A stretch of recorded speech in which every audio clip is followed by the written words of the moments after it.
Welcome back to Joe Stunner Boxing. We all know that the WBC are, for the most part, full of crap.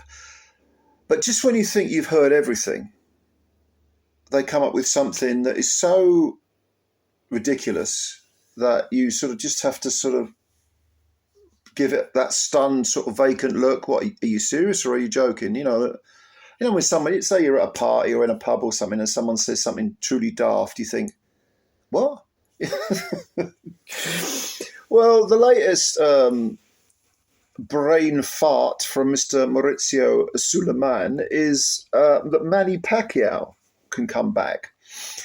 And when I say come back, I mean that he can fight Mario Barrios for the WBC interim welterweight title. That's what's being proposed here, the interim title. All right. Terence Crawford has yet to give up or be stripped or whatever of the full fat title. But Mario Barrios is hardly a pushover. I mean, he's 29-2. He's got 18 KOs in 29 wins. Of his 2 defeats, one was a KO in 11 rounds to Tank Davis. A great shame there. That was back in 2021. And they lost a majority decision to Keith Thurman. Since then, he's beaten Yordenis Ugas, who that was a majority unanimous 12-round decision. And of course, Mr. Yordenis Ugas is the last person that Manny Pacquiao fought. And in fact, he beat Pacquiao and he collected the WBA welterweight title. Prior to that, Pacquiao's previous fight was against Keith Thurman. That's where he won the WBA title. That was in 2019, so that was 5 years ago. It was mid-2019, roughly June, July. The Ugas fight was in 2021, and I think that was July, August, roughly mid-months, So Pacquiao's had in 5 years, he's had 2 fights, 1 win, 1 loss.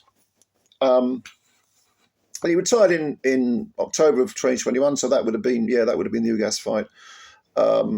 He's currently 45. He turns 46 in December.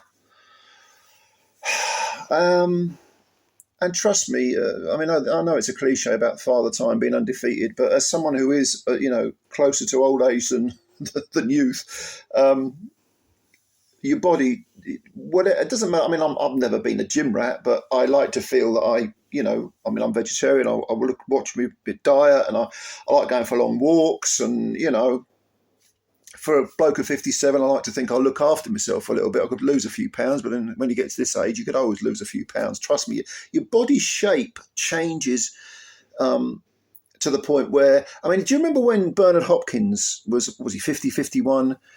When he fought Joe Smith Jr., and he looked, for a bloke of 50 or 51, he looked in tip-top condition. But if you look at his body shape from just 7, 8 years previous, it had changed. The actual muscles and it all shifts a bit. I'm not a physiologist, but as you get older, your body adapts. It just becomes different. It's just aging. It's just the aging process.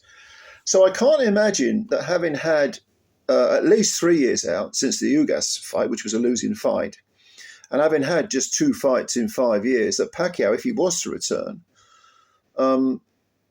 would even look the same. And he will be close. If he was to fight Barrios, he would be closer to 46 and 45. Or do you know what I mean? His 46th birthday and his 45th birthday. That's what I mean. There's no doubt that Pacquiao, if you look at his record, he fought God knows how many people. He won titles in God knows how many divisions, 62 wins with 39 KOs, 8 defeats, 3 by stoppage. 2 were very early on in his career when he was down light flyweight and fly, I think.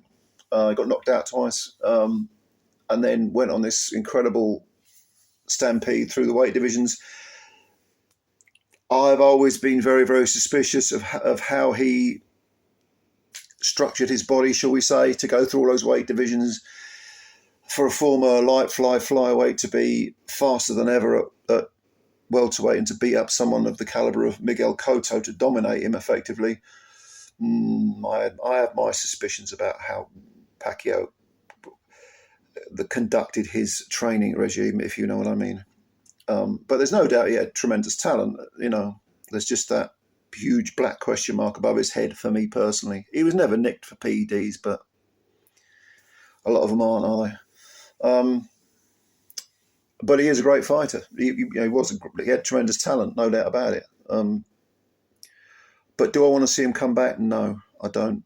I mean, it's like with Mayweather. I'm not even interested in those exhibitions he does for 10 million here and 8 million there and 15 million there against these, YouTubers. And do you remember the Deji one? Do you remember that Deji fight?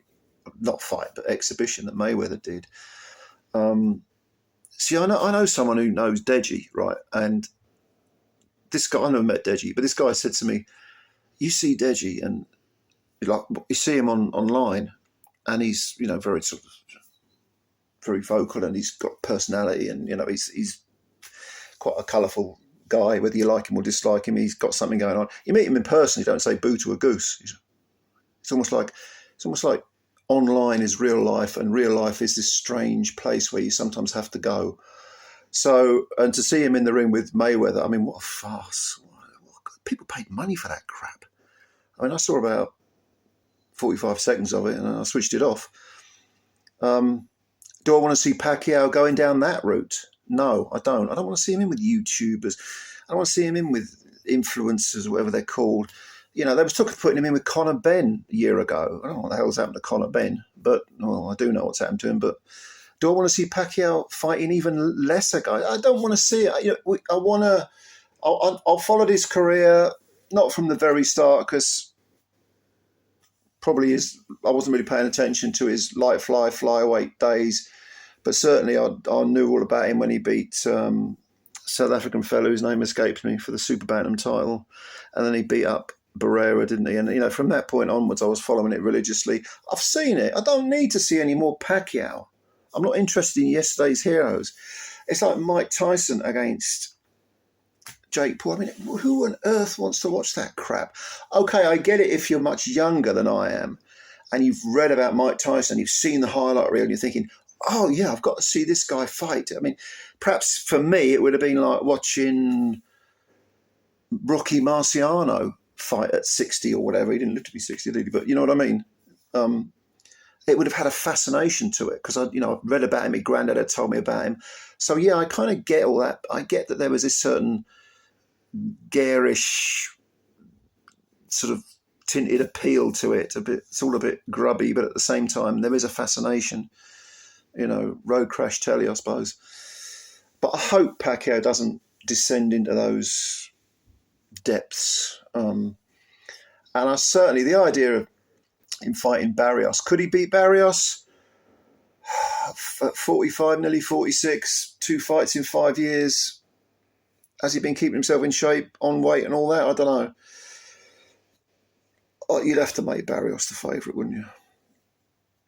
Well, maybe you wouldn't. I'll tell you what, you tell me what you think. I've ranted enough. So you tell me what you think about Pacquiao coming back, the WBC, playing their games. Oh, if there's a few pesos to be made, the WBC are going to make it. And if they can get a belt on the line, get a sanctioning fee. If Pacquiao came back, he'd still make millions. I mean, he's a massive name. I just wish he'd do it in other ways. But let me know what you think. Maybe you disagree with me, which is absolutely fine, of course. Comments below. Please subscribe to the channel if you're new. That would be a big help to the channel, and spread the word about Joe Stunner Boxing. And if you enjoyed this video, hit that little like button as well, because I'm told they count them for whatever reason. I don't know why. Maybe they need a social life. I don't know. Anyway, looking forward to reading your comments. Thank you very much. Catch you later. Bye for now.